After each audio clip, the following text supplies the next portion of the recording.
ইবনে ওমর রাদিয়াল্লাহু তাআলা আনহু খানায়ে কাবাকে উদ্দেশ্য করে বলেন, নাযরা ইবনে ওমর ইয়াওমান ইলাল বাইতি আও ইলাল কাবাতি ফাকালা মা আযমাকা ওয়া আযমা হুরমাতাকা আল মুমিনু আযমা হুরমাতাকাল্লাহি ইনদাল্লাহি মিনকা।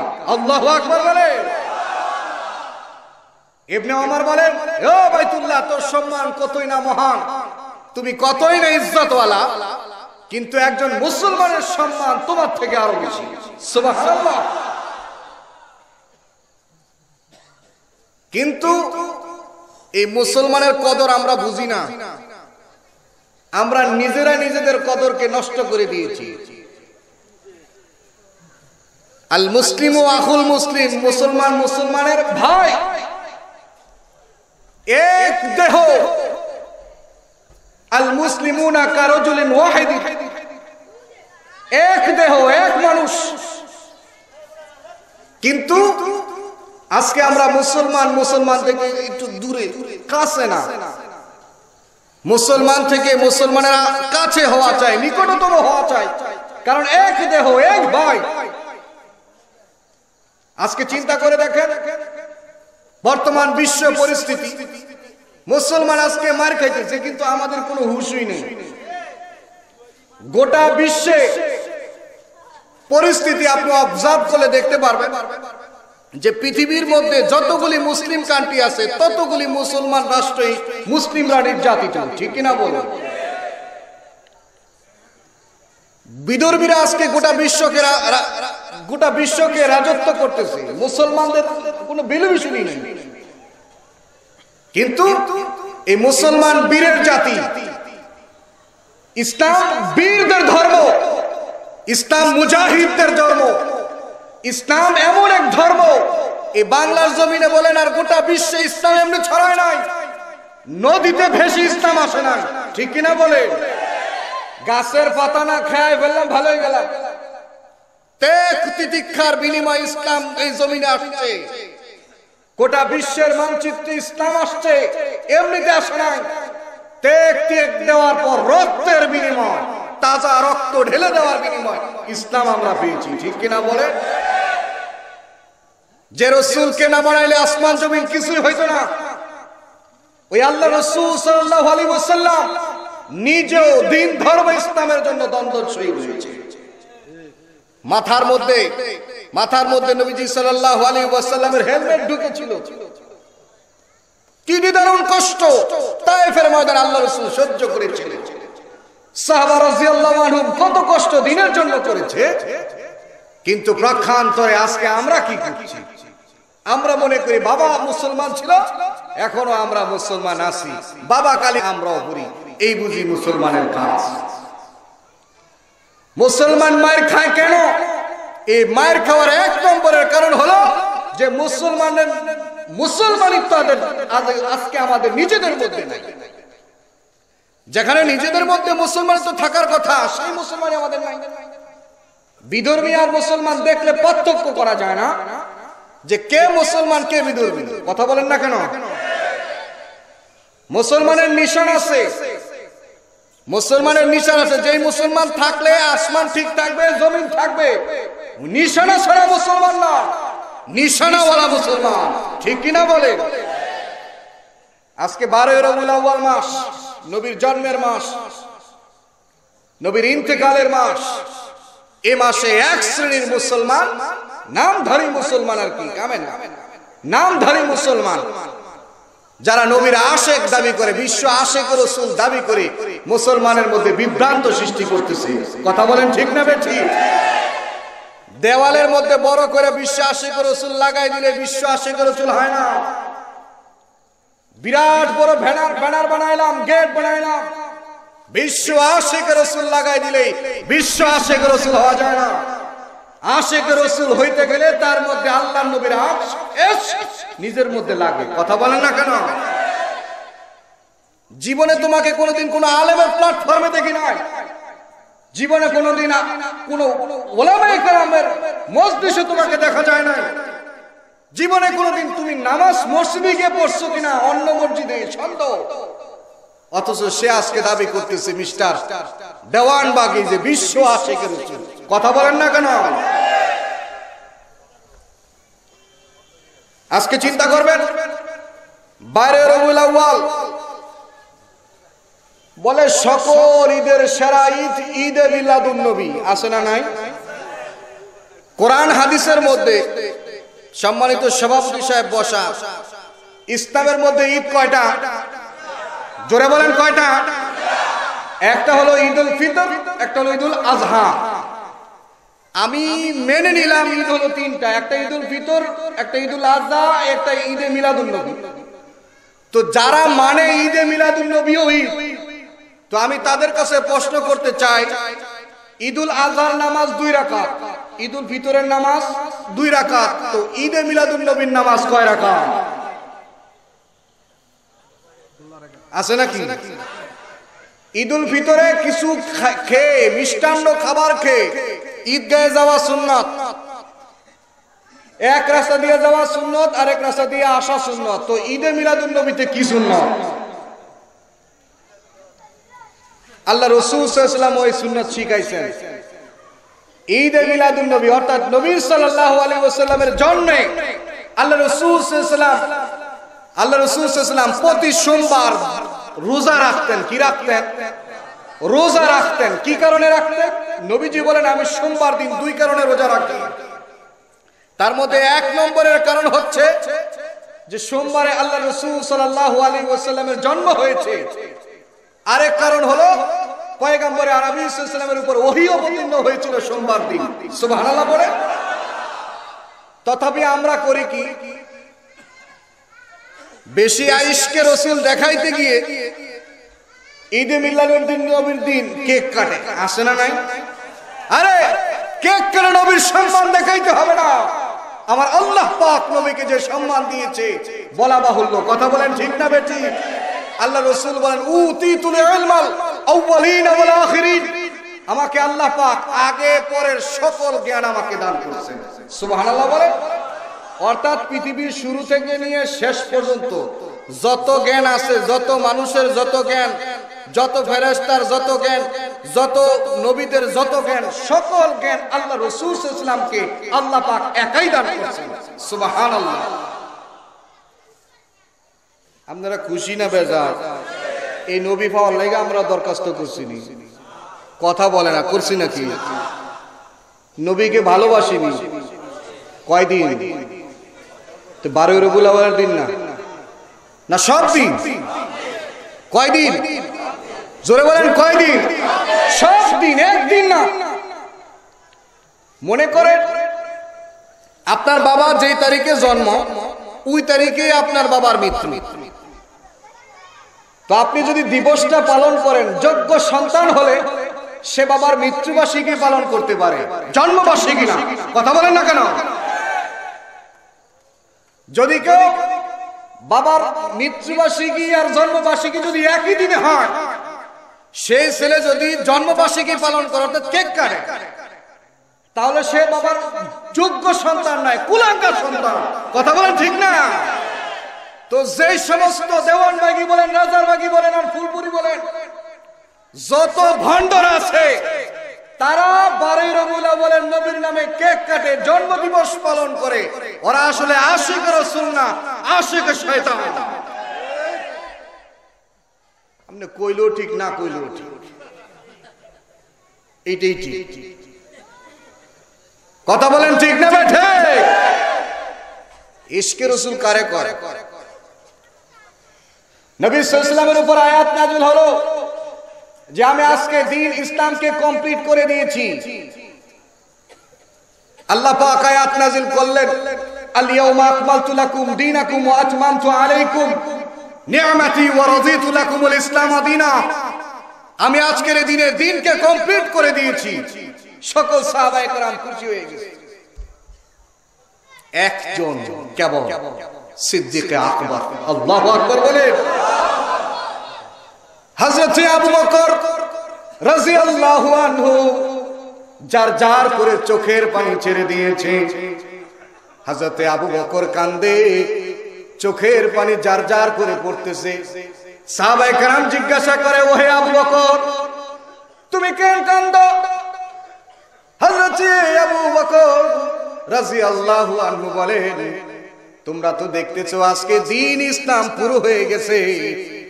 আল্লাহ পাক এই নবীকে দুনিয়ার মধ্যে পাঠানোর উদ্দেশ্য আর মাকসাদ হলো দ্বীন ইসলামকে পুরো করা। এখন দ্বীন ধর্ম পুরো হয়ে গেছে। আজকের দিনের থেকে আমি উপলব্ধি করলাম, বুঝতে পারলাম আল্লাহর নবী আর বেশি দিন আমাদের মধ্যে না। কান্দে ও মুসলমান বাবাজিরা, ভাইরা, খুব ভালো করে বুঝবেন আশিক রাসূল কাকে বলে। আশিক রাসূল কাকে বলে? ভালোবাসার নাম নাই, গন্ধ নাই। যদি কেউ প্রেম নিবেদন করে ভালোবাসা পাবে নাকি? কথা বলে পাবে নাকি? আপনি ভালোবাসার কোনো সিমটম নেন নাই, কোনো নমুনা নেন নাই, প্রেমিকের পছন্দের কোনো জিনিস আপনার মধ্যে নাই, ওই প্রেমিকার ভালোবাসা পাওয়া যাবে নাকি? প্রেমিকের ভালোবাসা যদি প্রেমিক আশা করে, তো তার সকল প্রকারের পছন্দনীয় জিনিস তার মধ্যে থাকা লাগবে, তাহলে কিন্তু প্রেমিক প্রেমিকার ভালোবাসা হয়। অন্যথায় কিন্তু কি হয় না? ভালোবাসা হয় না। রাসূলের ভালোবাসা কি? রাসূলের মহব্বত কি? কয় জীবনেও যারে ভালোবাসি, মরণেও তারে বাসি, ঠিক কিনা বলে? আজকে তো আমরা সালমান শাহর জন্য বাংলার এই জমিনে যুবকরা মারা গেছে না, যায় না? কত মেয়ে মরল, ভালোবাসার মানুষের জন্য কত মানুষ মরে যায়, প্রেমিক প্রেমিকার জন্য কত মানুষ মরে যায়, ঠিক কিনা বলেন? হাতির ঝিলের মধ্যে দেখলাম একবার, হাতির ঝিল আমাদের বাসা, সকালবেলা বের হইলাম হাঁটার জন্য, ওই ঝিলের মধ্যে দেখি এক তরতাজা যুবকরে, এক তরতাজা যুবতীরে ওই ঝিল থেকে উপরের দিকে তুলতেছে। জিজ্ঞাসা করা হলো, তুমি পানির মধ্যে কেমনে গেলা? কয় পানির মধ্যে যাওয়ার কারণ হলো ব্যর্থ ভালোবাসা হইয়া বাবা মা আমাদের ভালোবাসা গ্রহণ করে নাই, এজন্য দুইজনে মিলে ঝাঁপ দিছি, কিন্তু আমি উপরে উঠতে পারলাম, কিন্তু আমার প্রেমিক উঠতে পারে নাই, সে মরে গেছে। এরকম আছে না? না কথা কয় না? আছে না? না। আবার এমনও আছে, আবার এমনও আছে নবীর প্রেমে আশিক হইয়া, নবীর প্রেমে মাতাল হইয়া, নবীর প্রেমে পাগল হইয়া নিজের জীবন দিছে, এমন সাহাবী আছে না? না। কয় মারতে হয় আমায় মারো, জবে করতে হয় আমায় করো, কাটতে হয় আমায় করো, কিন্তু আমার নবীর গায়ে কোনো আঘাত করবি না।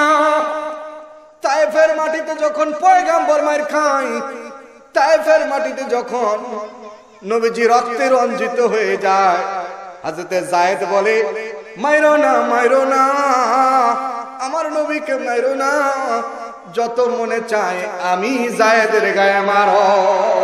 আল্লাহু আকবার। বাস্তবতা বললে সহজ হবে। নেতার জন্য আমাদের দেশে সেলারা জীবন দিছে না, দেয় না? কথা কয় না? দিছে না, দেয় না? আরে একজন নেতার জন্য যদি একজন কর্মী জীবন দিতে পারে, এক আল্লাহর রাসূল যাকে সৃষ্টি না হলে আসমান জমিন সৃষ্টি হইতো না, তার জন্য প্রয়োজনে আমরাও জীবন দিতে পারবো, ঠিক কি না বলে?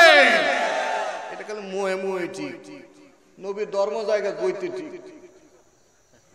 খলিফাতুল মুসলিমিন হযরত ওমর ইবনে খাত্তাব, যার জীবনেরও আশা মরণেরও আশা একটা, যে আমি নবীর সঙ্গে থাকবো, নবীর থেকে আলাদা হব না। সুবহানাল্লাহ। হযরত ওমর ফারুক রাদিয়াল্লাহু আনহু মুমূর্ষ অবস্থায় নেজাবিদ্ধ হয়েছে, বল্লম মারছে ইহুদি, বল্লম মারার কারণে নেজাবিদ্ধ, এটাকে নেজা বলে, মৃত্যু যন্ত্রণা ছটফট। হযরত ওমরের পুত্র হযরত আব্দুল্লাহ ইবনে ওমর আব্দুল্লাহকে ডেকে বলতেছে, বেটারে, উম্মাহাতুল মুমিনিন হযরতে আয়েশা সিদ্দিকার কাছে যাও, গিয়ে একটা দরখাস্ত দিবা, সেটা হলো যে আমি ওমরের অন্তিম শেষ ইচ্ছা, মৃত্যুর পর আমার কবরটা যেন আল্লাহর রাসূলের কবরের সঙ্গে হয়। আমাগো দেশে তো ইচ্ছা কার কয় আমার কবরের পাশে হেরে দিও, মরে ওজন আমি হেরে ভাই আসে না নাই কথা কন না কেন? মরতে হলে দুজন এক লগে মরবো, বাঁচতে হলে দুজন এক লগে বাঁচবো, মনে হয় যে এর লেগে হ্যাঁ জমিন আইছে, এইরকম আছে আছে না? হযরত উমরের কথা বক্তব্য শুনে খলিফাতুল মুসলিমিনের বেটা আব্দুল্লাহ উম্মাতুল মুমিনিনের বাড়ি গেলেন, গিয়ে বলে আসসালামু আলাইকুম ওয়া রাহমাতুল্লাহ। ভিতর থেকে জবাব আসলো ওয়া আলাইকুম আসসালাম ওয়া রাহমাতুল্লাহি ওয়া বারাকাতুহু।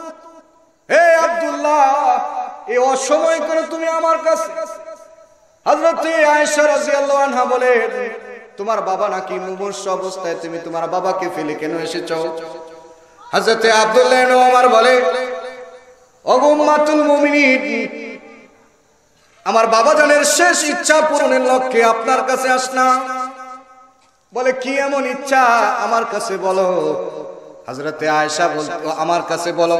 হযরতে আব্দুল্লাহ বলে, উম্মাতুল মুমিনিন গো, আল্লাহর রাসূলের রওজার সাথে যে ফাঁকা জায়গাটা আছে, আমার বাবা খলিফাতুল মুসলিমিন ওমর ইবনে খাত্তাব সেই জায়গাটা চায়। সুবহানাল্লাহ, ওই জায়গায় থাকতে চায়। হযরতে আয়েশা রাদিয়াল্লাহু আনহা বলেন, এই জায়গাটা তো আমি আমার জন্য সিলেক্ট করে রাখছি, যাকে জীবনে বেশি দিন পাই নাই, খুব অল্প সময় যার সঙ্গে ঘর সংসার হয়েছে, আল্লাহর রাসূলের সঙ্গে শেষ নিঃশ্বাস ত্যাগের পরে আখিরাতের সেই জীবনটা আমি পয়গম্বরের সঙ্গে কাটাবো, সেজন্য এই জমিটাকে আমি সিলেক্ট করে রেখেছি। পরিশেষে হযরতে আয়েশা বলেন, ঠিক আছে যাও, তোমার বাবার যেহেতু জীবনের শেষ ইচ্ছা, তোমার বাবাকে গিয়ে বলো আমি আয়েশা আমার জীবনের শেষ ইচ্ছা তোমার বাবার জন্য কুরবান করে দিলাম। সুবহানাল্লাহ বলেন। খলিফাতুল মুসলিমিন ওমরের কাছে খবর গেল। হযরত আব্দুল্লাহ ইবনে ওমর গিয়ে বলে, আব্বাজান, উম্মাতুল মুমিনিন রাজি হয়ে গেছে, ওই কবর পাশের যে খালি জায়গা সেটায় কবর দেওয়ার জন্য রাজি হয়ে গেছে। হযরত ওমর বলে, বেটারে, ওই গোরস্থানে আল্লাহর রাসূলের পাশে আমায় কবর দিবি না, আমার কবর তোমরা জান্নাতুল বাকিতে দিবা। হযরত আব্দুল্লাহ ইবনে ওমর জিজ্ঞাসা করে, আব্বা কি ব্যাপার, কি জন্য? কয় উম্মাতুল মুমিনিন রাজি হওয়ার পিছনে কারণ আছে। এর কারণ হলো আমি খলিফাতুল মুসলিমিন, এজন্য উম্মাতুল মুমিনিন হযরত আয়েশা মানা করতে পারে না, কারণ খলিফার প্রস্তাব অমান্য করার না। এজন্য তোমার মা রাজি হয়ে গেছে, এইজন্য উম্মাতুল মুমিনিন রাজি হয়ে গেছে। তো একটা কথা শুনে রাখো বাবা, আমার লাশটাকে যখন জান্নাতুল বাকির দিকে নিয়ে যাবে, আমার লাশটাকে যখন জান্নাতুল বাকির দিকে নিয়ে যাবে, তখন যদি আয়েশা রাদিয়াল্লাহু আনহা যদি ডাক দেয়, তাহলে নবীর রওজার পাশে আমাকে দাফন করিও। আল্লাহু আকবার বলে। বুঝার জিনিস আছে এখানে একটা। আমাদের দেশে তো জোর যার মূল্য তার, কথা বলেন না, ঠিক না? যার যত ক্ষমতা বেশি তারই মনে হয় বলল। এটা একেবারে নিম্ন থেকে একেবারে আপার লেভেল পর্যন্ত, ঠিক কি না? গ্রামের মাতব্বর আর চেয়ারম্যান হয়ে গেলে একই মনে হয় যে গোটা দুনিয়াটা একই। জবরদখল করে গরিব অনাথ বিদর্ভী এদের জমিও দখল কইরা ফাইন চুন লইয়া নিজের আমল নামাই লইয়া, কথা কন না? আর যদি এলাকার কোনো ক্ষমতাশালী অন যায়, তাহলে তার কোনো কতই নেই। কয় হুজুর হ্যাঁ অনেক জমি, আমি কেমন হইল? কয়েন না হুজুর, ক্ষমতাশালী তো দল করে রয়েছে, ঠিক না ভাই? ঠিক। ওমর ফারুক রাদিয়াল্লাহু আনহু ক্ষমতা অর্ধ পৃথিবী শাসন করেছেন। ওমর অর্ধ পৃথিবী শাসন, যার ইশারায় বাঘ আর হরিণ এক ঘাটে পানি খায়। সুবহানাল্লাহ, এমন ওমর। সেই খলিফাতুল মুসলিমিন হযরত ওমর বলেন, আয়েশা যদি ডাক দেয় তাহলে আমার কবরটা নবীজির রওজার সঙ্গে আমার কবর দিবা। আর যদি ডাক না দেয় তাহলে জান্নাতুল বাকিতে আমাকে দাফন করে দিবা। হযরত উমরের ইন্তেকাল হয়ে গেল, দুনিয়ার জীবন ছেড়ে উমর চলে গেল। সাহাবায়ে কেরাম কাদের মধ্যে লাশটাকে নিয়ে জান্নাতুল বাকির দিকে রওনা হইতেছে। নবীজির রওজার পাশ দিয়ে যারা মক্কা মদিনা গেছেন তারা জানেন, একেবারে নবীর রওজার কাছ দিয়ে হযরত উমরের লাশটাকে কাঁধে করে নিয়ে যায়। জানালা খুলে উম্মাতুল মুমিনিন হযরতে আয়েশা রাদিয়াল্লাহু আনহা ডাক দিয়া বলে, কইরে তোরা উমরের লাশ লইয়া কোথায় যাও? সাহাবায়ে কেরাম বলতেছে, আমরা উমরের লাশ নিয়ে জান্নাতুল বাকিতে যাই, সাথে দাফন করব। উম্মাতুল মুমিনিন বলেন, না না, উমরের দাফন পয়গম্বরের পাশেই হবে। আল্লাহু আকবার। উম্মাতুল মুমিনিন ডেকে বলেন, উমর হলো নবীজির দুঃখের দিনের সঙ্গী, আর আমি আয়েশা হলাম নবীজির সুখের দিনের সঙ্গী। উমরকে পেলে আল্লাহর রাসূল যতটা খুশি হবে, আমি আয়েশাকে পেলে তত খুশি হবে না। অথচ এই উমর কেমন কেমন ছিলেন চিন্তা করেন। বৈঠকের মধ্যে মিটিং হলো, মুহাম্মদের দেহ থেকে যে মস্তকটাকে ছিনিয়ে আনতে পারবে, নাউজুবিল্লাহ, তাকে 100 উট দেওয়া হবে। উমর রাজি হয়ে গেল। কয় নেতা কাজে কর্মে ঠিক থাকবে নি? নেতা দাঁড়ায় কয় হ ঠিক থাকবো। উমর রাদিয়াল্লাহু আনহু বের হয়ে গেলেন তলোয়ার নিয়ে। ইসলাম কি জিনিস চিন্তা করেন বাবা, তলোয়ার নিয়ে বের হয়ে গেছে। যে নবী সরকারে দু আলম তাজদারে মদিনা, যার উপর আমার আপনার প্রাণ, যার উপর আমার আপনার ভালোবাসা, ঠিক কিনা বলেন? ওই নবীর দেহ থেকে মস্তককে ছিন্ন করার জন্য ওমর বের হইল। ঘটনাক্রমে ওমর নবীজির কাছে গিয়া দাঁড়ায়া গেল। আল্লাহ রাসূল এই হাতের আঙ্গুল এরকম নাড়া দিয়া কয়, উমর রে, আর কতকাল বাতিলের পক্ষে, আজকে থেকে তুই ওমর হকের পক্ষে চলে আসো। ওমর ডাক দিয়ে বলে, পয়গম্বর, এই জন্যই এসেছি, আজকে থেকে বাতিলের পক্ষে নয়, আজকে থেকে হকের পক্ষে। সেই ওমর কেমন চিন্তা করেন, বলার উদ্দেশ্য কি? যেদিন আল্লাহ রাসূল দুনিয়া থেকে বিদায় হয়ে গেলেন, সকল সাহাবীরা কান্দে, পাগলের মতো বেহুশ হয়ে জমিনে ছড়িয়ে ছিটিয়ে পড়ে এক একজন কান্না করতেছে।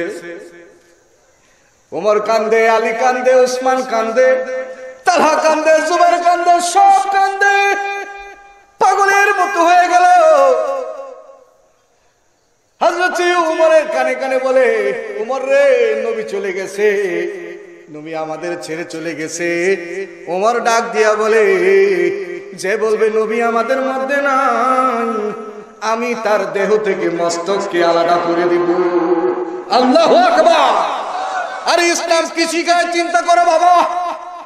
যে কল্যাণী আসার জন্য উমর 100 উটের লালসায় উমর যে দেহ থেকে মস্তককে আলাদা করার জন্য বের হয়ে গেল, সেই উমরই আবার বলে, যে বলবে আমার নবী চলে গেছে, তার দেহ থেকে আমি তার কল্লা আলাদা করে দিব। আল্লাহু আকবার। আমরা হুজুর যতই কন কাম হইতো না।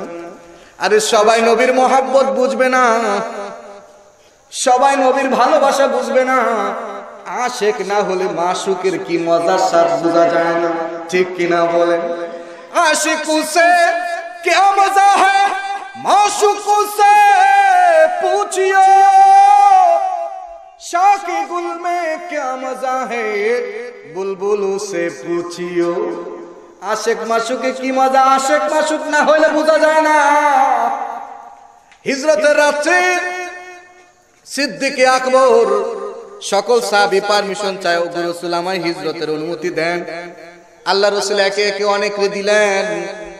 আবু বকর এসে অনুমতি চায়, ও রাসূল আমায় অনুমতি দেন। আবু বকরকে বললেন, তুমি থামো। পরে দেখা গেল কি আবু বকরের সঙ্গে করে নিয়েছিলেন। কিন্তু রাসূল সাল্লাল্লাহু আলাইহি ওয়াসাল্লাম যখন ইন্তেকাল করলেন, আবু বকর ঘরের ভিতর গিয়ে নবী সাল্লাল্লাহু আলাইহি ওয়াসাল্লামের লাশটা পড়ে আছে। মনে হচ্ছিল যেন আকাশের চন্দ্রটা জমিনে লুটিয়ে পড়েছে। আল্লাহু আকবার। আরে বাবা, আকাশের চাঁদ কি সুন্দর, কিন্তু আমার রাসূল তার চাইতে আরো বেশি সুন্দর, ঠিক কিনা বলে? আল্লাহ রাসূল শুয়ে আছেন, কাফনের কাপড়টা এরকম মুখের উপর টানা।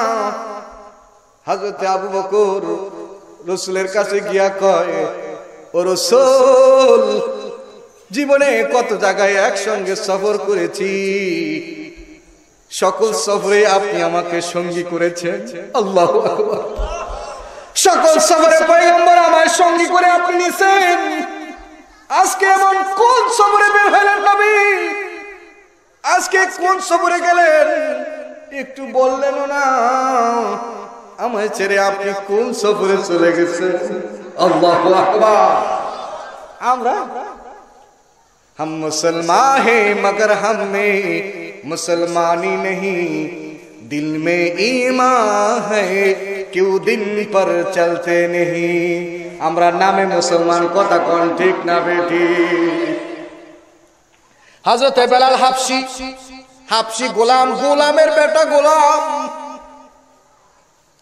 গোলামের বেটা গোলাম, বেলাল হাবশি গোলাম। আল্লাহ রাসূলের ইন্তেকাল হয়ে গেছে, মদিনার মসজিদের চাবিটাবি বুঝাই দিয়া কয়, বেলাল কয়, যে মসজিদে রাসূল নাই ওই মসজিদে বেলাল নাই। বেলাল বাড়ি চলে গেছে হাবশায়। কিছুদিন পর আল্লাহ রাসূলকে স্বপ্নে বেলাল দেখলেন। রাসূল কয়, কিরে বেলাল, সকলের সঙ্গে তো মুলাকাত হয়, তুই কই চলে গেলি? তোর সঙ্গে তো আমার দেখা হয় না। আল্লাহু আকবার। আরে মিয়া, আমি আমনে কারে দেখি?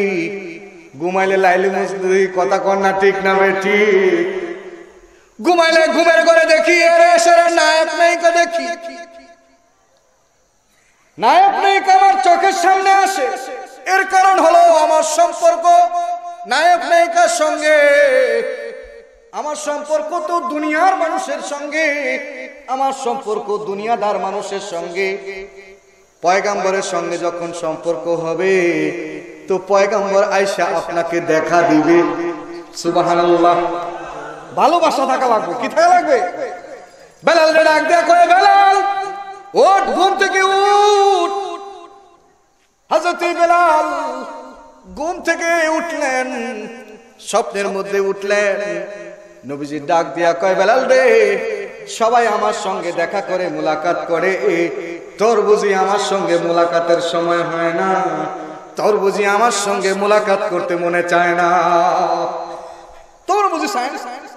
হযরত বেলাল বেদিশা পাগলের নেই, সকাল হওয়ার সঙ্গে সঙ্গেই মদিনার দিকে দৌড় দিলেন।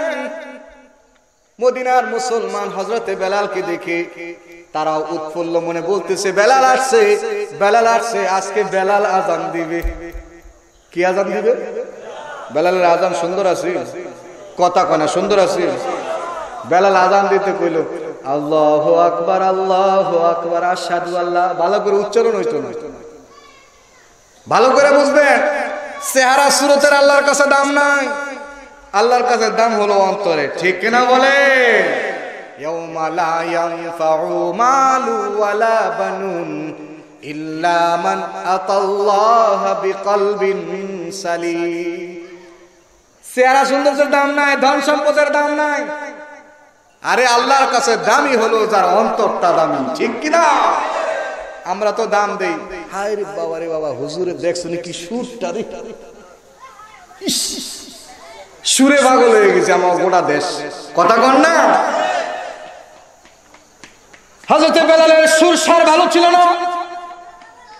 বেলাল হাবশি বলে, ওই শুনো, আমি যখন মদিনায় আজান দেই, আল্লাহু আকবার, আল্লাহু আকবার, যখন আমি আল্লাহু আকবার বলি, আমার কাছে ভালো লাগে। আমি আসমানের দিকে নজর করি, আর যখন আশহাদু আন্না মুহাম্মাদার রাসূলুল্লাহ এই শব্দ যখন উচ্চারণ করি তখন নবীজির মিম্বারে তাকাইতাম, নবীকে দেখতে পাইতাম, নবীজিকে আমি দেখতে পারতাম।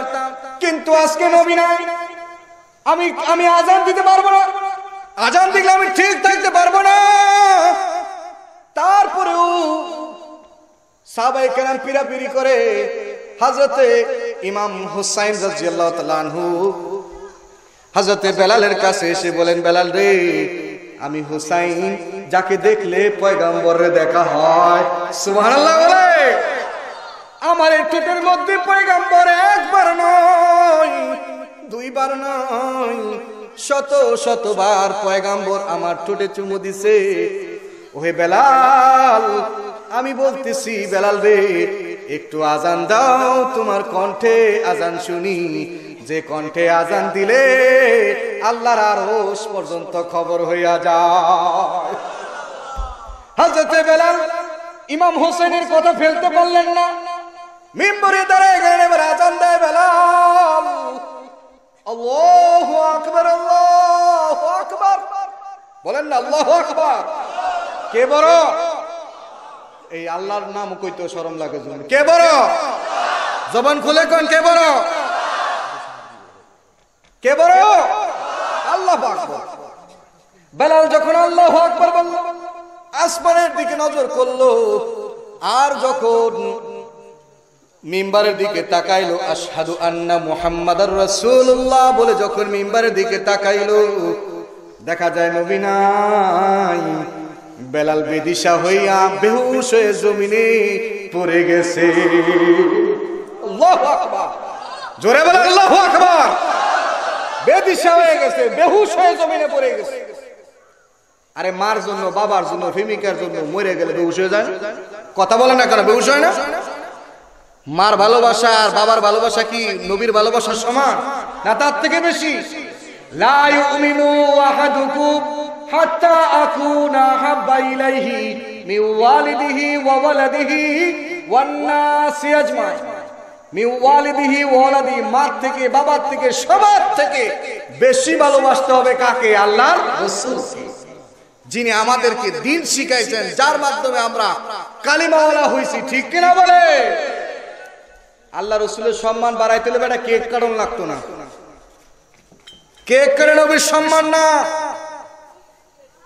এই যে প্যান্ডেল, লাইটিং, মাইক, এই সব কিছু হয়েছে, একটা আয়োজন হয়েছে, ওয়াজ হবে, ঢাকা থেকে বক্তারা আসবে, ঠিক কিনা বলে?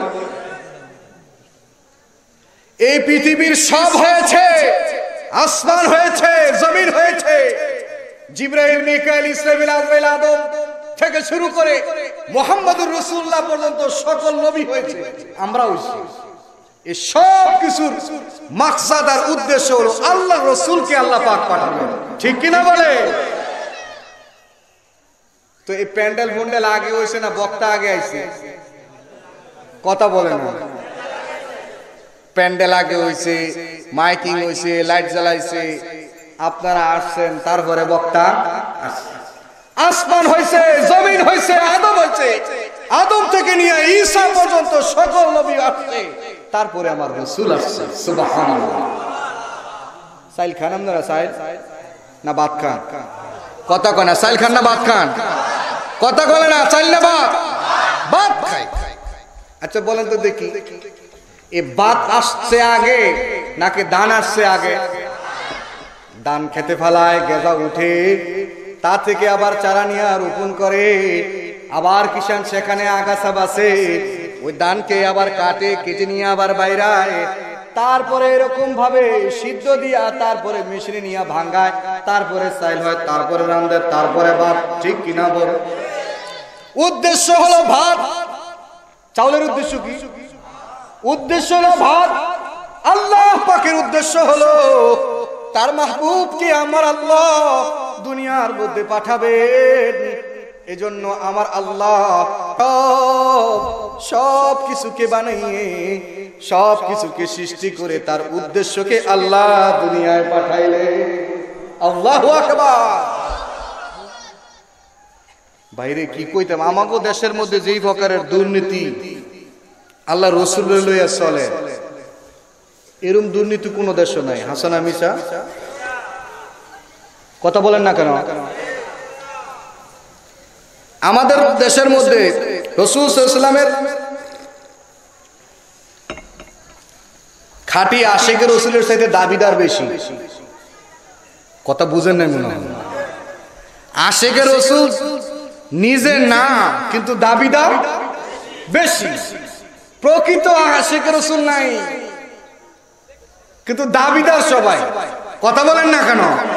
ওই গাছতলা বয়ে রয়েছে, হ্যাঁ রে ওজি গাইবেন, তুমি কে লাগে এমন করো? কয় আমার কাছে মনে চায় আমি একটু মদিনায় যাইতাম, অথচ নামাজও পড়ে না, নবীর মুখে দাঁড়িয়ে রাখছে, মুখে দাঁড়িয়েও নাই। আসে না নাই? হ্যাঁ আর জিগান দেখবেন, হ্যাঁ ও কইতেছে সোনার মদিনা বহু দূরে,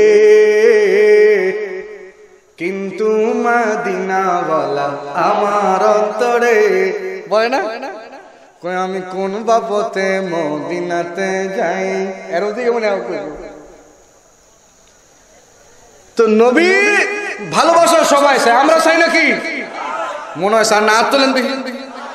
নারায়ে তাকবীর, নারায়ে তাকবীর। সোনার মদিনা বহু দূরে, কিন্তু মদিনাওয়ালা আমার অন্তরে, কিন্তু মদিনাওয়ালা আমার অন্তরে। সোনার মদিনা বহু দূরে, কিন্তু মদিনাওয়ালা আমার অন্তরে। বলেন, কিন্তু মদিনাওয়ালা আমার অন্তরে, কিন্তু মদিনাওয়ালা। সবাই করে কিন্তু মদিনাওয়ালা আমার অন্তরে, কিন্তু মদিনাওয়ালা। যে গিয়েছে একবার সোনার মদিনা, তার মনেতে আর কোনো দুঃখ রইল না। যে গিয়েছে একবার সোনার মদিনা, তার মনেতে আর কোনো দুঃখ রইল না। আমার অন্তর মাঝে মদিনা ছেড়ে, আমার অন্তর মাঝে মদিনা ছেড়ে, সেই মদিনায় কবে যাব মন মানে না রে, সেই মদিনায় কবে যাব মন মানে না রে। বলো না সোনার মদিনা বহু দূরে, সোনার মদিনা বহু দূরে, কিন্তু মদিনাওয়ালা আমার অন্তরে, কিন্তু মদিনাওয়ালা আমার অন্তরে। মারহাবা বলে। মদিনা যাইতে মনে চায়, যাইবেন কিন্তু সব তো গাঙ্গে ভাষা লাইতেছে। কথা বলেন না? আমাদের এই গোটা দেশ, এদের স্বাধীন দেশ, ঠিক কিনা? 1971 সনে এই দেশ স্বাধীন হয়েছে তাজা রক্তের বিনিময়ে। আমাদের পার্শ্ববর্তী দেশের নাম কি সবার জানা নাই? জোরে বলেন। ভারতের নাম তো ব্যক্তির মস্ত থাকার কথা। ইন্ডিয়া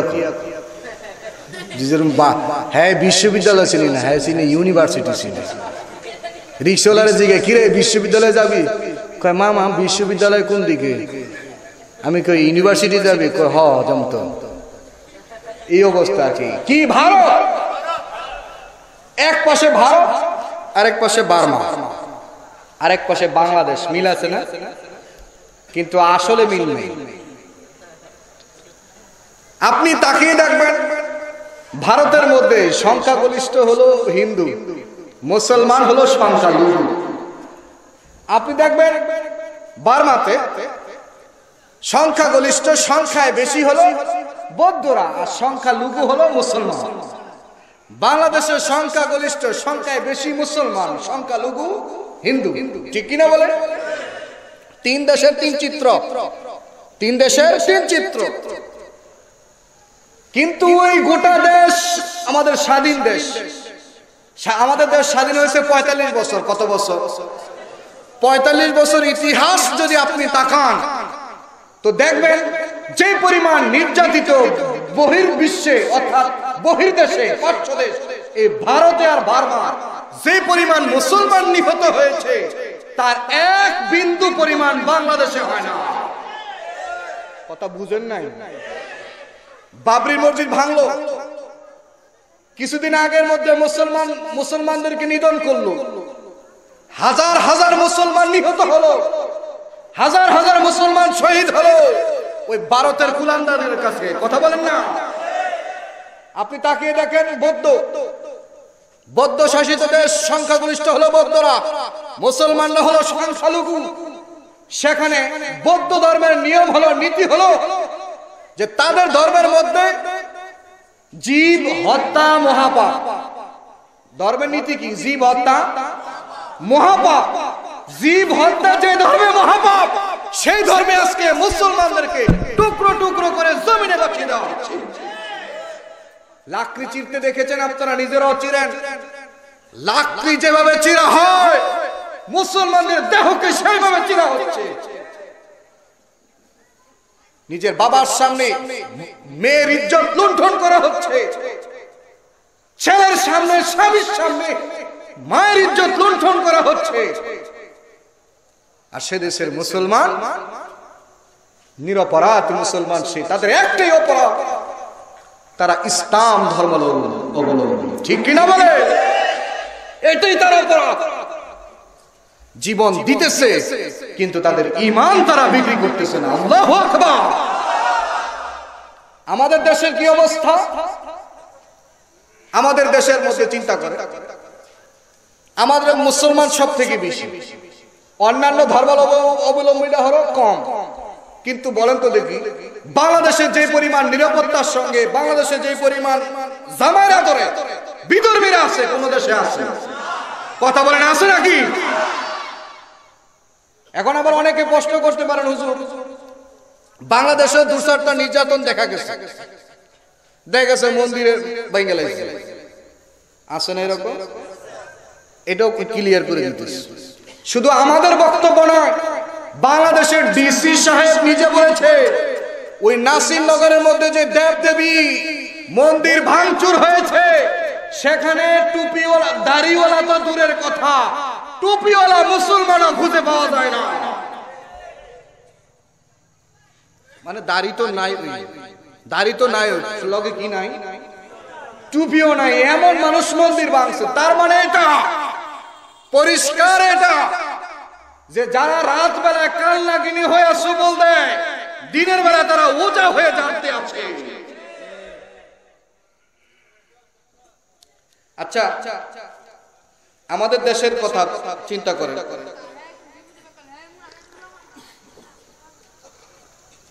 দেখবেন এক শ্রেণীর মুসলমানরা পর্যন্ত, মুসলমানদেরকে ভাগ করে দিচ্ছে। কয়েকটা হলো জঙ্গিবাদ, এ হলো জঙ্গিবাদী, আছে না? আবার দেখবেন কয় উগ্রবাদী, আবার নাম দিচ্ছে মৌলবাদী, আছে না? নাই। কয় আরেকটা আছে সাধারণ মুসলমান, খুব ভালো। উগ্রবাদী কয় কারে? কয় উগ্রবাদী ওই মুসলমানরা কয় যে মুসলমান আল্লাহ আল্লাহ রাসূলের বিপক্ষে কোন কথা হবে, কোন আইন হবে, সে মুসলমান বরদাস্ত করতে পারে না, তারে উগ্রবাদী কয়। কথা কোন ঠিক না বেঠি? আর সাধারণ মুসলমান কারে কয়? কয় যে ৫ ওয়াক্ত মোটামুটি নামাজ পড়ে, বললে পড়ে, না বললে নাই। মানে শয়তানও খুশি, বেজার না হোক, আল্লাহও খুশি থাকে। বুঝেন না বিষয়টা? এইরকম সংখ্যায় বেশি না কম? আসলে উগ্রবাদী আর সাধারণ বলতে কোনো শব্দ নাই। আমরা সকলে পড়েছি লা ইলাহা ইল্লাল্লাহু মুহাম্মাদুর রাসূলুল্লাহ। এই কালিমার জন্য প্রয়োজনে জীবন দিব, কিন্তু কালিমা দেওয়া যাবে না। আমরা যে কোরআন পেয়েছি, পৃথিবীর সকল নবী দুনিয়ায় আসছেন, সকল নবীর সঙ্গে সঙ্গে তাদের কিতাবও চলে গেছে, কিন্তু কোরআন যায় না। গেছে নাকি? কথা বলেন না, গেছে নাকি? এই কোরআনকে নিয়ে যারা কথা বলবে, কোরআনের বিরুদ্ধে যারা বিদ্যাচরণ করবে, তোমরা উগ্রবাদী বলো, মৌলবাদী বলো, জঙ্গিবাদী বলো, আপনারা কেউ না গেল আমি প্রস্তুত আছি, ঠিক কিনা বলে? যদি বুকের তাজা রক্ত দিতে হয়, তারপরে মুসলমান আমরা রক্ত দিতে প্রস্তুত, কিন্তু ঈমান দিতে প্রস্তুত না। কোরআন ছাড়তে রাজি না। এদেশের এক শ্রেণীর বুদ্ধিজীবীরা বলে বাংলাদেশের মসজিদ মাদ্রাসা বন্ধ করে তো জঙ্গি বন্ধ হয়েছে। আছে না নাই? আরে কথা কই না, আছে না নাই? আমার বক্তব্য না, ইন্টারনেট সার্চ দিয়ে দেখবেন। যারা পত্র পত্রিকা পড়েন, দেশের আপার লেভেল নেতা, সে বলেছে মসজিদে তালা, মাদ্রাসায় তালা লাগায় দাও, জঙ্গি বন্ধ হবে। আমি বলবো মসজিদ মাদ্রাসা থেকে জঙ্গি হয় না। যদি মসজিদ মাদ্রাসা থেকে জঙ্গি হইতো তাহলে গুলশানের হামলা মাদ্রাসার ছাত্র পৌঁছাইতো, ঠিক কিনা বলে? আজকে যদি গুলশানের সেই হামলায় কোনো মাদ্রাসার ছাত্রকে পাইতো, আমার মনে হয় এতদিনে গোটা মাদ্রাসা বন্ধ হয়ে যেত। কথা বলে না? এদের কথায় বোঝা যায় যে মাদ্রাসাতে খালি জঙ্গি বাইর আর মনে হয় যে ইউনিভার্সিটিতে সব ফেরেশতা সাপ্লাই হয়। কথা কন না কেন? যে পরিমাণ অস্ত্র এক এক ভার্সিটিতে পাওয়া যায়, মাদ্রাসার মধ্যে হারিকেনটা খুঁজো আর যাইতে দিয়ে খুঁজো, কোন অস্ত্র ভাইতা না। তাদের একটা অস্ত্র, সেটা হলো কোরআন। কি কথা কন না কেন? মজার খাও, টের পাও না? এই যে খাইতেছি আমরা, দুনিয়ায় চলতেছি, আমরা যে খাইতেছি, এলে মনে করেন না যে আমনের আমলে খাইতেছেন। আপনি যাদেরকে জঙ্গি কইতেছেন, মৌলবাদ কইতেছেন, এদের উসিলে আল্লাহ খাওয়াইতেছে। ভালো করে বুঝবেন। বহির্বিশ্বের মধ্যে ভূমিকম্প হয়, চীনে, জাপানে, বেইজিং এ সব জায়গায় ভূমিকম্প, বিশেষ করে জাপানে বেশি হয়। কথা বলেন না কেন? জাপানের প্রযুক্তি গোটা ওয়ার্ল্ড চ্যালেঞ্জ, সবকিছু যায় জিগায়, মাইক্রোফোনটা কি জাপানি, এই ফ্যানটা কি জাপানি, এই ডিভিডিটা কি জাপানি, তাই বলে প্রযুক্তি ভালো।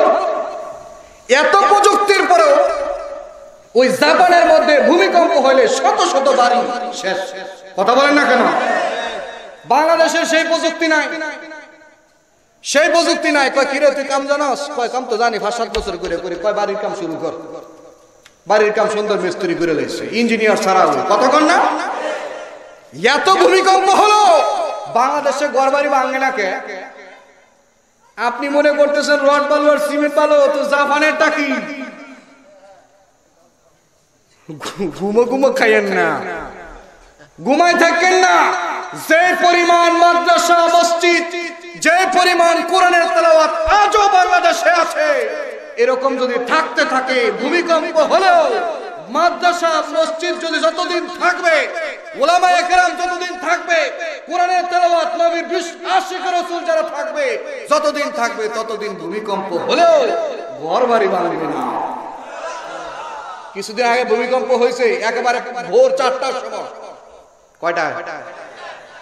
আপনারা তো ঘুমাই রয়েছেন, কিন্তু এই যে হুজুরের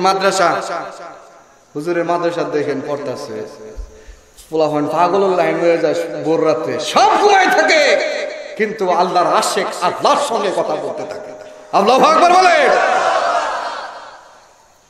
মজায় খালি রান টানতেছেন আর ক্ষমতাগিরি দেখাইতেছেন। এটা আপনার পাওয়ারে না, আলেমদের পাওয়ারে। কথা বলেন না? তবে সাবধান, আগুন নিয়ে সিলিমিনে খেলা যাবে না। মুসলমানদের কালিমা, মুসলমানদের কোরআন নিয়ে যে দেশে কথা হবে, সেই দেশে ধ্বংস। কথা বলেন ঠিক না? গুরির নাড়াই বিকাল বেলায় ছোট ডায় পিচ্ছি দেখবেন একটা গুরির নাড়াই না লইয়া এরকম উড়ায়, কয় যা গুরি যা যা যা যা যা যা যাই তুই থায়, যাই তুই থায়। যখন সন্ধ্যা হয়ে যায় তখন কি করে? সবাই যে বললেন না, গুরি কি নাম তো চায়, কেমন করে? একবার এদিক যায়, একবার এদিক যায়, একবার এদিক যায়, এদিক যায়, আইতে চায় না মোটে, তাকে জোরে টাইনা নামানো হয়। তো ক্ষমতা যে যতই বেশি দেখাও, সুচি বলো লুচি, মুসলমানের গায়ে তুমি আগুন দাও নাই, তুমি গোটা বিশ্বের মুসলমানদের, গোটা বিশ্বের সকল মুসলমানের গায়ে আগুন দিয়েছ। একদিন না একদিন, একদিন না একদিন এই বার্মায় তোমার বুকু আগুন জ্বলবে। কথা বলেন ঠিক না বেঠি? ইসলামের শত্রুরা, কোরআনের আলো, ইসলামের শত্রুরা,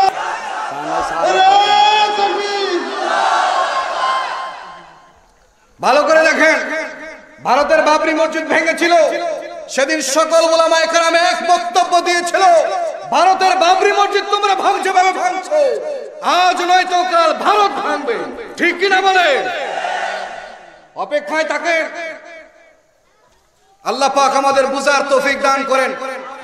অথচ এই মুসলমান যাদের মধ্যে সম্প্রীতি আর ভালোবাসা, মানবতা এত বেশি, সেই মুসলমানদেরকে বলে এরা যোগরিবাদী, এরা উগ্রবাদী, এরা এইটা এরা এইটা। ও তোমরা ইয়া ফিডাই বা আমরা উ করলে দোষ। কথা কন না কেন? আপনার ঘরে ডাকাত ঢুকছে, ও নাম ধরে মারতাস, ও নাম যদি লাড়ি লয়ে হেরাটা ফিরানি দেন, এটা অপরাধ। কথা বলেন না কেন? আমরা করলে অপরাধ।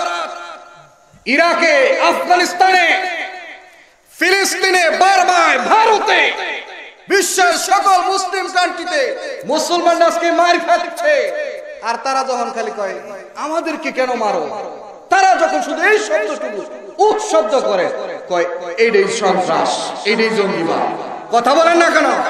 তোমরা মারলে দোষ হয় না, আমরা উহ করলে, চিৎকার করলে দোষ হয়। মনে রাখো, একদিন না একদিন এই ক্ষমতা মুসলমানদের হাতে আসবে। ঠিক কিনা বলে? হয়তো সেদিন আমরা থাকবো না, কিন্তু এই ক্ষমতা আল্লাহ পাক আবার মুসলমানের হাতে ফিরিয়ে দিবে। সেদিন দেখা যাবে, সেদিন দেখা যাবে। অপেক্ষায় থাকো, সেদিন দেখা যাবে। ঠিক কিনা বলে? দোস্ত কষ্ট হইতেছে, কথা বলে না, কষ্ট হইতেছে আমার, কিন্তু হইতেছে যে চা দেয় না, ওরা তিনবার কম লাগে চা আনতে। এই মাইকের ফোন দিছে হইলে একটা, এদিক লড়লে আওয়াজ জানা, এদিক লড়লে আওয়াজ জানা, ফোন দিতে 3-4টা। মাইক ঠিক আছে, মাইকের কোনো সমস্যা নেই, কিন্তু মাইক্রোফোন দিতে হয় আরো কয়েকটা, তাইলে কথা টানে। কথা বুঝছেন? তো যাই হোক, আমার কষ্ট হলো, আমনে কথার কষ্ট হইতেছে না। আমার কাছে সিলিপ আসলেও, আমার কাছে দড়ি বান্ধা থাকলেও আমনে কথার বান্ধা বান্ধি নাই। কথা বলে না। আপনারা খালি উড়াই দিবেন, নারায় তাকবীর কয়ে কবেন হুজুর আপনার লগে আমরা আছি, কিন্তু দেখা যাবে যে ওয়াজ যখন শেষ হয়ে যাবো, আরে মোল্লা হুজুরে বাইরে থুক, আমরা হুজুরের লগে নেই। কথা বলেন না কেন? আরে ভালো করে বুঝে রাখেন, কারো ভরসায় আমি কথা বলি না, একমাত্র আল্লাহর ভরসায়। কার? ইন্নী আখাফুল্লাহ, আমি কাকে ভয় করি? আল্লাহকে।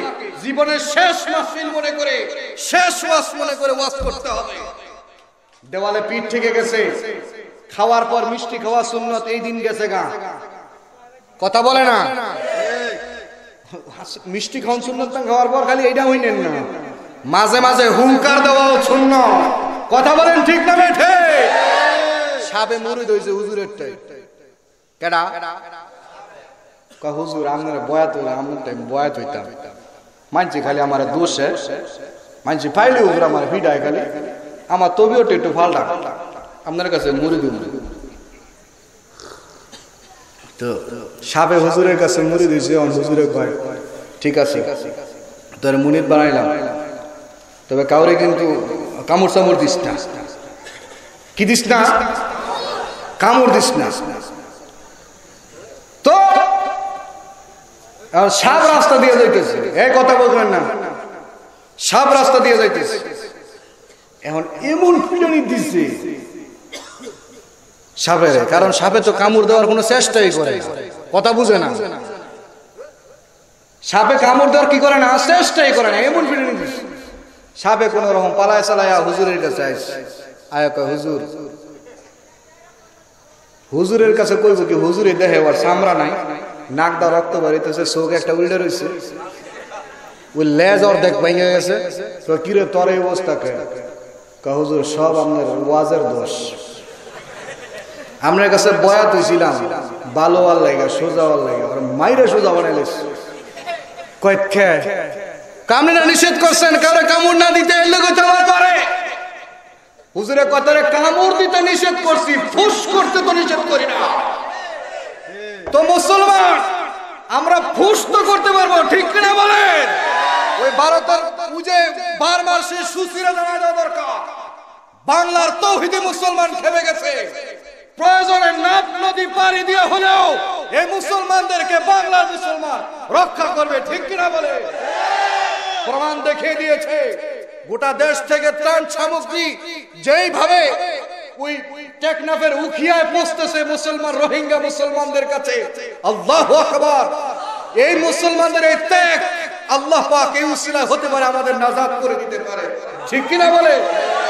দিনের জন্য ইসলামের জন্য তারা জীবন দিতেছে অপরাধ এটা আর তারা কয় এরা জঙ্গিবাদী হ্যাঁ এরা মৌলবাদী কোন মানবতা নেই এরা বলে মানবতা দেখায় শরীর থেকে মৃত মানুষের শরীর থেকে চামড়াকে খসে ফেলা হচ্ছে কি বুঝছেন এই যে মাঝে মাঝে আঙ্গুলের এনে একটু চামড়া বার হয় দেখেন টানটা কেমন লাগে গোটা শরীর থেকে চামড়াকে ছিঁড়ে ফেলা হচ্ছে বকরি যেভাবে ছিলা হয় গরু যেভাবে ছিলা হয় ছুরি দিয়া সেভাবে ছিঁড়া ইতিহাসে শুনেছিলাম হযরতে হামজা রাদিয়াল্লাহু তাআলা আনহু কলিজা ছিঁড়ে খাওয়া হয়েছে চোখে দেখি নাই কিন্তু চোখে দেখেছি মুসলমানদের কলিজা ওই বারবার নরপিচাস সেই বদ্ধ লালসালুর বাচ্চারা কলিজা চিরে চিরে খাইতেছে আর মুসলমান আর আমাদের দেশের মুসলমান কি করতেছে হেরো ক্রিকেট খেলে কথা কন না কেন হাই রেখে তালি জিতেগা চিটাগাং জিতেগা কই জিতেগা রাজশাহী জিততো এই জিততো এই জিততো এক দেশে মুসলমানদেরকে টুকরো হইতেছে আরেক দেশে মুসলমান উল্লাসে ব্যস্ত কথা বলেন ঠিক না বেটে যদি এরকম থাকি রে ভাই আমাদের উপরও আসতে পারে তো অতএব একটা কথা ভালো করে বলে যায় সেটা হলো ফোস কিন্তু বাদ দিয়েন না ফোস বাদ দেওয়া যাবে না নাহলে কিন্তু পিঠে সোজা করে নেবে ওই সাপ যেরকম পিঠাইছে এরকম সোজা করে নেবে তো যাই হোক অন্তত ফোস করতে তো রাজি আছি যদি গুলি লাগে বুকো তখন কি হবে দাড়ি ডাকে রাখিয়ে লাগুক যে বুঝে দাড়ি রাখতারি না নিজের নফসল লোক জিয়াদ করতারি না ময়দানও কই যাবে কয় হুজুর আর পারি না কেলে গো পারেন কয় যে সেরি বিয়া করছি হুজুর ফার্মু কইতে কথা বলেন না আরে সব ছেড়ে দিব সব ছাড়বো কিন্তু নবীর নবীর নবীর নবীর মহব্বত ছাড়া যাবে না ঠিক না বলে আমি আবার বউ ছাড়তে কই নাই আবার উল্টা পাল্টা বুঝেন না সামনে হারে গিয়ে কইবেন দেখো তোমার আমি ভালোবাসি আমার নবীরও আমি ভালোবাসি তোমার ভালোবাসা আমি করতাম পারি এই করি সেই করি আমার নবীর ভালোবাসা আমার দাড়িটা রাখতে দিবা না দেখবেন বউ কবুল ঠিক আছে ঠিক কিনা বলে যে কথা বলতেছিলাম মুসলমানদেরকে আজকে মানবতা বিরোধী বলে মানবাধিকার মানবাধিকার এই যে কই গেছে এই মানবাধিকার ইয়া তো মানবাধিকার লঙ্ঘন হইতেছে আজকে মানবাধিকার কর্মী হারিকেন্দা গুঞ্জা পাওয়া যায় না কথা বলেন না ঠিক না বেটে অথচ খালি দেখবেন মুসলমান যদি কোন রকম খালি একটা ইটা ওই যদি একটা মুরগি যদি খালি বিধর্মীর আমাদের দেশে বিধর্মীর বাইরে গিয়ে আজ্ঞা দেয় দেখবে যে মানবাধিকার আয়াত ভাই কথা কন না কেন ঠিক না বেটে মুসলমানের আদর্শ শিখেন তোমরা যাই করো আমরা মুসলমান আল্লাহর নবীর আদর্শ আমাদের মধ্যে আছে ঠিক কিনা বলে ভারতের বাবরি মসজিদ যখন বানানো আপনার শাইখুল হাদিস আল্লামা আজিজুল হক মরহুম শাইখুল হাদিস আল্লামা আজিজুল হক রাহমাতুল্লাহ আলাইহি ভারতের বাবরি মসজিদ ভেঙেছিল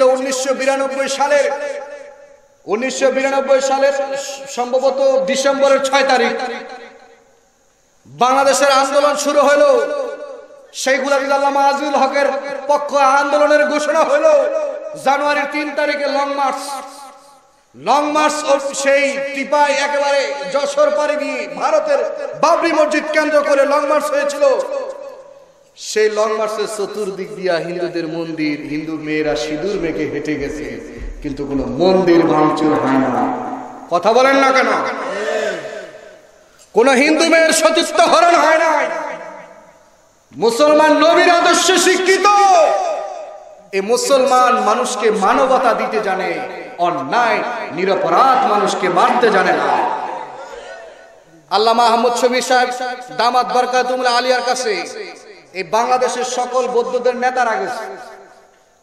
নেতারা যে বলতেছে, হুজুর যে অবস্থা, দেশের উত্তাল অবস্থা, না জানি আমাগো কি করে লাগে। এই বয় আছে না নাই? গেছে আহমদ শফি সাহেবের কাছে। আহমদ শফি সাহেব দামাত বরকাতুহুম বললেন, যে ধর্মের নবী ইহুদি মহিলা পথে কাটা বুঁদে রাখে, কাটা না পেয়ে ওই নবী ওই ইহুদি মহিলার বাড়ি গিয়ে সেবা করে, সেই ধর্মের অনুসারী কোন নিরপরাধ মানুষের উপর আঘাত করে না। বাস্তবতা। হাটহাজারী মাদ্রাসার এই বাউন্ডারি এটা, মনে করেন এটা। আর এইটাই হিন্দুদের মন্দির। আজ পর্যন্ত ইতিহাস নাই, কোন হিন্দু বলতে পারবে না যে আমাদের ওই হাটহাজারী মাদ্রাসার কারণে, হাটহাজারী মাদ্রাসার ছাত্রদের কারণে আমাদের ইবাদতে বিঘ্ন হচ্ছে। আল্লাহু আকবার। এই যে ভারত, এই যে নাসিরনগরে যে হিন্দুদের আক্রমণ হইল, হিন্দুদের উপরে সকল ওলামায়ে কেরাম বাড়ি বাড়ি যে পাহারা দিছে, মন্দিরে মন্দিরে পাহারা দিছে। সেই বাবরি মসজিদের আন্দোলনের সময় মন্দিরে মন্দিরে পাহারা দিছে। আজও ওলামায়ে কেরাম বৌদ্ধদের মন্দির পাহারা দিতেছে, যেন কেউ কোনো আঘাত করতে না পারে। আল্লাহু আকবার বলে। অথচ আমাদেরকে বলে জঙ্গি। আপনারা জেনে থাকবেন, ভালো করে শুনেন, খলিফা উমর ইবনে খাত্তাবের জামানা, উমর ইবনে খাত্তাব রাদিয়াল্লাহু আনহু জামানায় মিশর বিজয় হলো। মিশরের শাসনকর্তা নিযুক্ত হলো আমর ইবনুল আস। আমর ইবনুল আসের ক্ষমতায় সকল মুসলমান একবার সবাই মিলে এক নারীকে সাজায়া হাজার হাজার মুসলমান নদীর দিকে যাইতেছে। আমর ইবনুল আস জিজ্ঞাসা করতেছে, এই ওই মেয়েকে নিয়ে তোমরা কোথায় যাচ্ছ? আমাদের দেশ পানিতে নির্ভরশীল, এখানে ফসল হয়, ধান হয়, এই হয়, সেখানে পানি দিতে হয়। কিন্তু আজকে মিশরের নীল নদ শুকিয়ে গেছে। এই মেয়েকে যদি নীল নদে ভোগ দেয়, তাহলে নীল নদ থেকে পানি আসবে। হযরতে আমর ইবনুল আস বলতেছে, সেটা পূর্বের ছিল, এখন আমরা ইসলামকে কবুল করেছি। ইসলাম ধর্মে নিরপরাধ মানুষকে মারা হবে, ইসলাম বরদাস্ত করবে না। আল্লাহু আকবার বলেন। বুঝছেন কথাগুলি, খালি উড়াই দিয়েন না। আমর ইবনুল আস পত্র লিখলেন খলিফা হযরত ওমরের কাছে। ওমর রাদিয়াল্লাহু আনহুর কাছে পত্র লিখলেন, হুজুর এই অবস্থা মিশরের। খলিফা ওমর ইবনে খাত্তাব রাদিয়াল্লাহু তাআলা আনহু জানতে পারলেন যেই মেয়েকে নদীতে ভোগ দেওয়ার জন্য নিয়ে যাওয়া হচ্ছিল, সে মেয়ে ছিল কিবতি, অর্থাৎ ফেরাউনের বংশধর। কার? ফেরাউনের বংশধর। মুসলমান না বেঈমান? বেঈমান। মুসলমান শাসক একজন বেঈমান নিরপরাধকে হেফাজত করার কারণে খলিফা ওমর ইবনে খাত্তাব রাদিয়াল্লাহু আনহু সেই আমর ইবনুল আসকে ইসলামের সর্বোচ্চ স্বর্ণপদক তাকে দান করা হয়েছিল। সুবহানাল্লাহ। খলিফা ওমর ফারুক রাদিয়াল্লাহু পত্রের মধ্যে জানিয়ে দিলেন, তোমাকে ধন্যবাদ, আর একটা পত্র লিখে দিলাম, এই পত্রটা মিশরের নীল নদে দিয়ে দিবি। পত্রবাহক এনে আমর ইবনুল আসের কাছে দিলেন। আমর ইবনুল আস পুরাটা শুনিয়ে দিলেন সকল জনসমুদ্রকে, শোনো এই কথা এই পত্রের মধ্যে লেখা আছে, মিশরের নীল নদের মধ্যে এই পত্রকে ছেড়ে দিবা। এই পত্রেতে লেখা আছে, যদি আল্লাহর হুকুমে তুমি নীল নদ চলে থাকো, তোমার পানির আমাদের প্রয়োজন। আর যদি তোমার হুকুমে তুমি চলো, তাহলে তোমার মতো কুলাঙ্গারের পানি আমাদের দরকার নাই। মিশরের লোকেরা তো অবাক হয়ে গেছে, আরে কেমন কথা, মানুষের কাছে মানুষ পত্র লেখে, একজন মানুষ নদীর কাছে পত্র লেখে, নদী কি শুনবে? আল্লাহ শোনাইলে পারে না, কথা কয় না। ওমর ইবনে খাত্তাব রাদিয়াল্লাহু আনহু পথটা যখন নীল নদে ছেড়ে দিছে, আল্লাহু আকবার জোরে কইবেন, নীল নদে ছেড়ে দিছে, চৌচির হয়ে যাওয়া নীল নদ, চৌচির হয়ে যাওয়া নীল নদ, তার নিচ থেকে আল্লাহর কুদরতে পানি যে চলা শুরু হয়েছে, আজও চলতেছে। এ কথায় বক্তব্য শেষ নয়। আমর ইবনুল আস, তার এক পুত্র ছিল, সে এক কিপ্তিকে মারছে। কিপ্তি যুবককে মারার দরুন কিপ্তি যুবক হযরত ওমর ইবনে খাত্তাবের কাছে রিপোর্ট করছে, হুজুর আমাকে মারছে, নিরপরাধ। কিপ্তি মানে ফেরাউনের বংশধর। হযরত ওমর ইবনে খাত্তাব পত্র লিখে দিলেন আমর ইবনুল আসের কাছে, তোমার ছেলেকে পাঠাও, তুমি সহ আসো মদিনা। ওমর ইবনে খাত্তাব রাদিয়াল্লাহু তাআলা আনহু চাবুক হাতে নিলেন, নিয়ে ওই কিপ্তিকে দিলেন, বললেন তোমার প্রতিদান তুমি নিজে আদায় করে না, তোমাকে যেভাবে মারা হয়েছে তুমি সেভাবে মারো। আল্লাহু আকবার বলেন। খলিফার পুত্র, গভর্নরের পুত্রকে মারা হয়েছে এক কিপ্তিমান, তাকে নিরপরাধ মারার কারণে। আল্লাহু আকবার বলে। ইসলাম কি দিছে ভালো করে বুঝেন। খলিফা ওমর ইবনে খাত্তাব বলতেছেন, আমার শোনো, তোমার পাওয়ারে যদি তোমার সন্তান আরেকজন নিরপরাধের গায়ে যদি হাত তোলে, আজকে সে তো তোমার পুত্রকে মেরেছে, সেদিন আমি আমার চাবুক আমার হাতে নিয়ে তুমি আমর ইবনুল আসের পিঠ আমার চাবুক থেকে বাঁচবে না। বুঝেন নাই মনে হয় কথা? কই ওয়াজ করতেছি বুঝলাম না, হও কয় না, না হোক।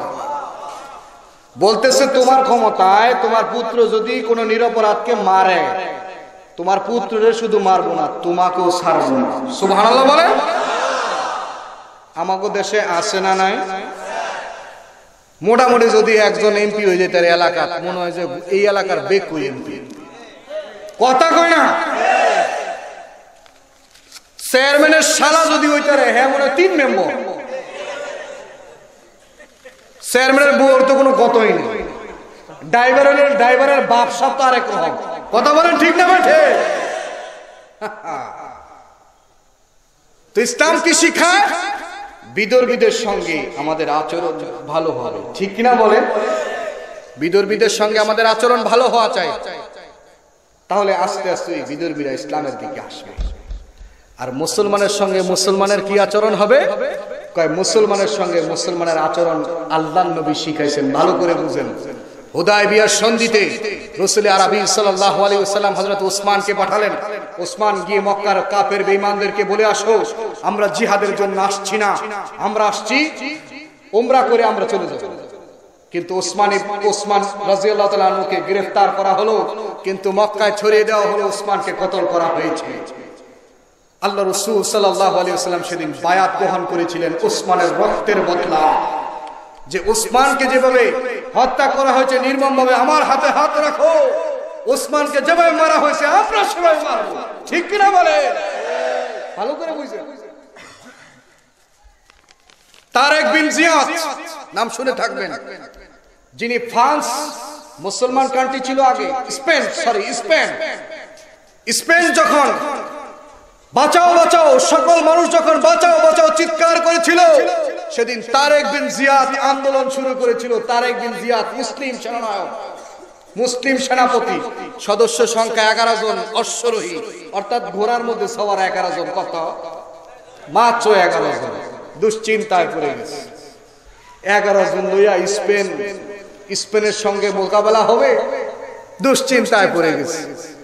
ঘুমন্ত তারেক বিন জিয়াদের সামনে আল্লাহ রাসূল হাজির হয়ে গেছে। জোরে বলেন সুবহানাল্লাহ। রাসূল করিম আয়েশা বলতেছে, তারেক, ও তারেক উঠো। তারেক তাকিয়ে দেখে আল্লাহ রাসূলের মাথার মধ্যে হেলমেট পরা, বুকের মধ্যে কোট পরা, লোহার বর্ম পরিহিত আল্লাহ রাসূল বলতেছে, তারেক তোমাদের সঙ্গে আমি রাসূল আছি। স্পেন শাসন হয়েছে, মুসলমানদের কবজায় এসেছিল। আজকে কোথায় সেই ইতিহাস? সব আমাদের আমলের বরখেলাফ, সব আমাদের আমল বরবাদ করে দিয়েছে, সবচেয়ে দুঃখের বিষয় আজকে মুসলমান দেখলে চিনা যায় না। কথা বলেন না কেন? অথচ দেখবেন মাতবরির বেলায় এক নম্বর একেবারে মসজিদের সভাপতি ইমাম সাহেব গিয়া কবে, ইমাম সাহেব ময়লাকে কথা কন না কেন? ইমাম সাহেব গিয়া কয় ঝাড়ু দেন না, এই তো ময়লা কে আপনাকে এলাকাত নাই, কথা কয় না। আরে মসজিদের সভাপতি সেক্রেটারি আল্লাহ তোমার এই জন্য বানাইছে যে তুমি মসজিদ ঝাড়ু দিবে। খানায় কাবা হেরেম শরীফ, খানায় কাবার ভিতরে কাটা ঝাড়ু দেয় জানে? বাদশাহ, আরবের যে বাদশাহ, সে বাদশাহ নিজে ঝাড়ু দেয়, সে নিজে ঝাড়ু দেয়। তো মসজিদের খাদেম যারা সভাপতি সেক্রেটারি, তারা মসজিদ মাদ্রাসার খাদেম, তারা মসজিদ ঝাড়ু দিবে। কথা বলেন ঠিক না বেটে? আলেমের গায়ে হাত তোলে, কয় হুজুরে বাইর করে দে। সুদের বিরুদ্ধে ওয়াজ করলে, ঘুষের বিরুদ্ধে ওয়াজ শুরু হয়ে গেলে, এই হুজুর আমাকে মসজিদের দরকার নাই, হুজুর এদিক যাইতো কথা কন না কেন? অধপতনের কারণে এগুলি। আলেমদের সঙ্গে আজকে ভালো ব্যবহার নাই, আলেমদের সঙ্গে সহমর্মিতা নাই, খারাপ চোখে মন্দ চোখে দেয়। হুজুরে যদি একটু জোরে আনে দেখবেন যে একজন কইতেছে মনে হয় কোন বাড়ি যদি দাওয়াত দেখ কেরম করতেছে খাওয়ানোর লেগে। কথা কন না কেন? হুজুরে যদি আসতে আড়ে, হুজুরে যদি আসতে আড়ে দেখবেন যে একদল কইছে দেখছো খাইয়া আটতে পারে না। কথা বলেন ঠিক না বেঠি? এক হুজুর ফালাই না কথা কই না বাবা, এখানে হাসা কথা পারবে। আগে হুজুরদেরকে দেখলে মানুষ রাস্তাতে সরে যাইত, মেয়েরা কি করব না করবো দেখা যাইত ছাতা লইয়া এই লইয়া এই লইয়া গাছের ভিতরে যাইতেছে গা, এদিক যাইতেছে গা, আরো হন এম করে যায়। কথা কন না কেন?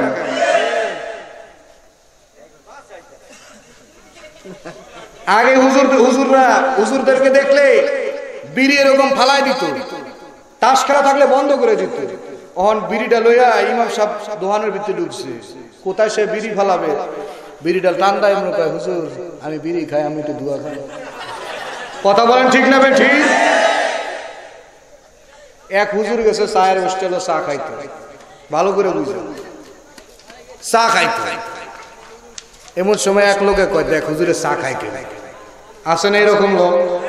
হুজুরের এত বড় মাছ দেখলে, হুজুরের গায়ে বালা পাঞ্জাবি দেখলে, হুজুরের একটু ভালো দেখলে, হুজুরের বাড়িটা একটু সুন্দর দেখলে হুজুর আবার এইটা বড় মাছ কিনছে। কথা বলেন না? কয় দেখ হুজুরে চা খায় কেন, মুসন কি চা খাওয়া।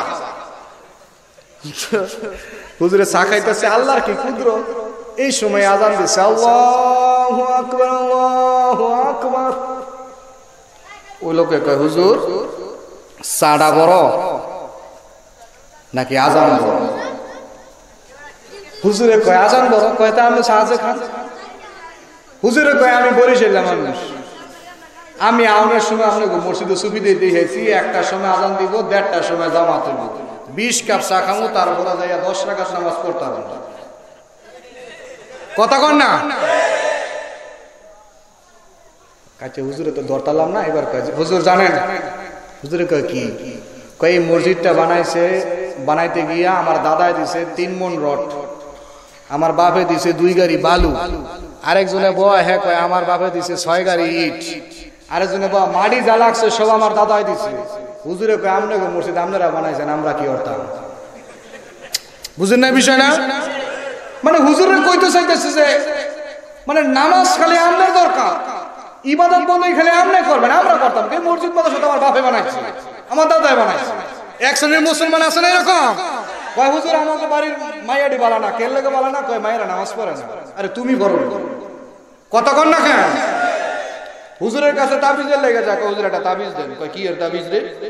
হুজুর আমার বউ মোড়ে কথা হয় না, আমি এর রাখবো, আগে তরে তাবিজ দিয়ে যাই, 5 ওয়াক্ত নামাজ পড়বি, আল্লাহর হুকুম মানবি, বউর কথা বলবো। কথা বলেন না কেন? দলিল শুনেন, দলিল আমি নিজে। বিশ্বাস না হয়, বিশ্বাস না হয় আমার সঙ্গে রাতটা জায়গা দেখে, রাত তো 2টা হোক 3টা হোক, আমার স্ত্রী ঘুমায় না যতক্ষণ বাড়িতে না যাবে। আলহামদুলিল্লাহ কইতেন না? আর আপনারা যাইছে দেখি দেখবেন যে আগে নাকটে না ঘুমাইতেছে, কারণ সারাদিন হে আরেকজনের লগে কথা কইছে, কথা কয় না। আপনার বদমায়ের কারণে আমি আপনি যদি আল্লাহর হুকুম মানি, আমি আপনি যদি দিনদার মুত্তাকি পরহেজগার হয়ে যায়, গোটা সংসার গোটা দেশ সব সুন্দর হবে। কথা বলেন ঠিক না বেটে? আজকে আমাদের কারণে হচ্ছে। আল্লাহ বলেন যাহারাল ফাসাদু ফিল বাররি ওয়াল বাহরি বিমা কাসাবাত আইদিন নাস। সব হাতের কামাই। সব কিসের কামাই? হাতের কামাই। সব হাতের কামাই। এই মুমিন মুসলমান আমরা সাবধান হয়ে যাই, পরকালে কিন্তু আল্লাহর আদালতে জবাব দিতে হবে, ঠিক কিনা বলে? আল্লাহর আদালতে মামলা দায়ের হবে, আল্লাহ পাকের কাছে সবকিছু জিজ্ঞাসিত হবে। আল্লাহ পাক সবকিছু পাই টু পাই হিসাব নিবে। আরে তোরে কালিমা করে বানাইছিলাম, দুনিয়ায় মুসলমান করে পাঠাইলাম, তুই কি এমন আমল করলি, কি আমল করলি, কি নিয়ে আসলি আমার কাছে বল। যে দিন ধর্ম ইসলামকে দিতে গিয়ে কত নবীকে রক্ত দিতে হয়েছে, কত সাহাবীকে গর্দান দিতে হয়েছে, তুমি কি নিয়ে আসছো আমার কাছে বলো, কি নিয়ে আসছো? আমার আল্লাহর আদালতে যদি বাবা আমাদেরকে জিজ্ঞাসা করে, জবাব আছে নাকি? জবাব নাই। আর যদি ঠিক হয়ে যা, কালিমার জন্য যদি জীবন দিতে পারি, কালিমার জন্য যদি রক্ত দিতে পারি, এক এক রক্তের ফোঁটার বিনিময়ে আল্লাহ জান্নাত খুলে দিবে। উদখুলুহা বিসালাম, ঢুকো আমার জান্নাতে যাও। খালি ডাক, সুবহানাল্লাহ।